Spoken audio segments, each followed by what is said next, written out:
So, ayun guys, okay na.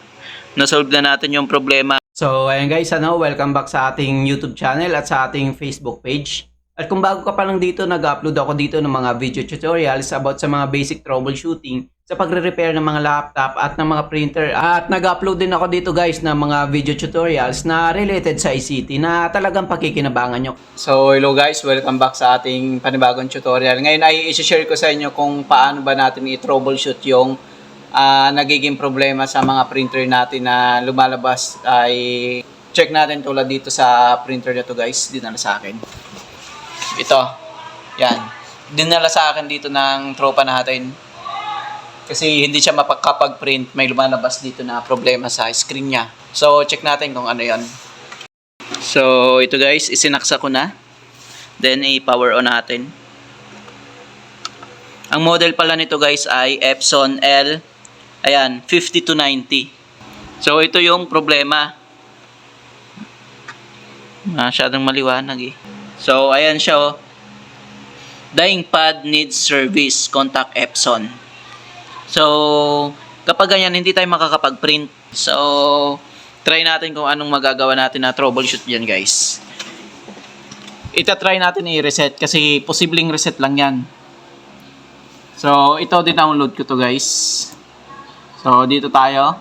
Bali guys, yung resetter na to guys, o yung adjustment program nitong ganitong model na printer, ay ilalagay ko na lang sa description ng video na ito yung link. Then, follow lang ninyo yung step by step para ma-unlock yung link. So, ako na i-download ko na.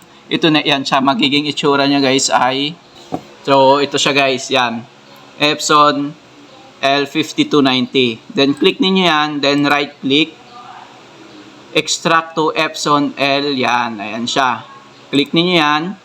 Then may password. Ang password na ilalagay natin dyan guys ay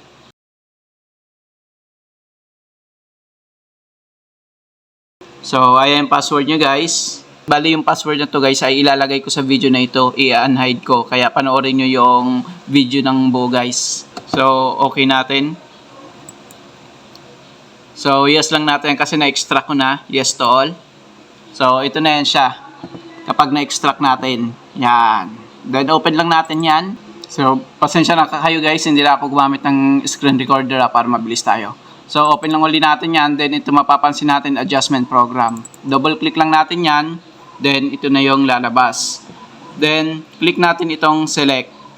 Bali kung first time lang ninyo ma-open guys, pag in-open ninyo itong adjustment program, hihingian pa kayo ng panibagong password. Yung password ito, open lang ninyo yan.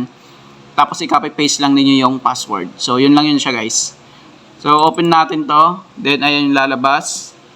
Then, select. Click natin. Dito sa model name, click natin to. Hanapin lang natin yung model. Ito. L5290. Click natin yan. Then, sa auto selection, click natin yan. Hanapin natin kung saan. Yan, dito. So, ito. 5290. Kahit saan lang yan dyan. Minsan, kasi isa lang rin yan dyan. Dito, nagdalawa yung ano niya. USB port niya. So, click lang natin dyan kahit saan. Then, okay natin. Pagka okay, dito tayo sa particular adjustment mode. Then, waste ink pad counter. Ayan, sa ilalim. Click natin yan. Then, okay. So, check lang ninyo ito guys. Yan. Pagka-check ninyo, click ninyo itong initialize. So, ayan yung status ng printer natin ngayon ha. Yan. The ink pad needs service contact. So, ayan. Pagka-click natin nun guys, ng box na yan, malabo. Yan. Punta tayo dito sa initialize. Yan, click natin yan. Then, ayan, when okay button is click, counter will be initialized. So, okay lang natin yan. So, ayun, pagka-click natin guys, click natin itong please turn off the printer. I-off natin yung printer. So, ito i-off natin.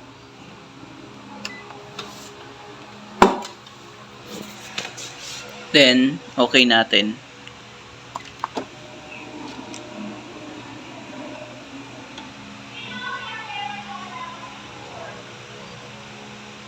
Yun. Pagka-off, try natin i-on kung andyan pa rin yung problema.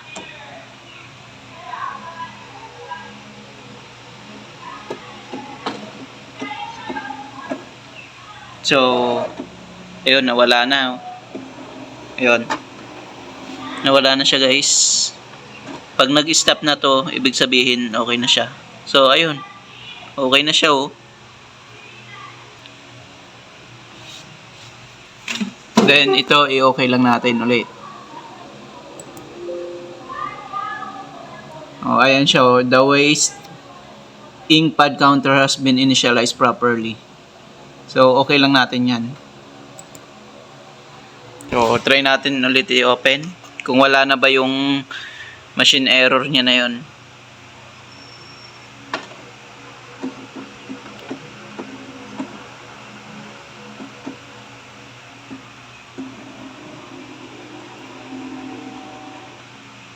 So, ayun guys, okay na. Nasolve na natin yung problema. Reset lang yon kapag ganong issue yung nakikita ninyo.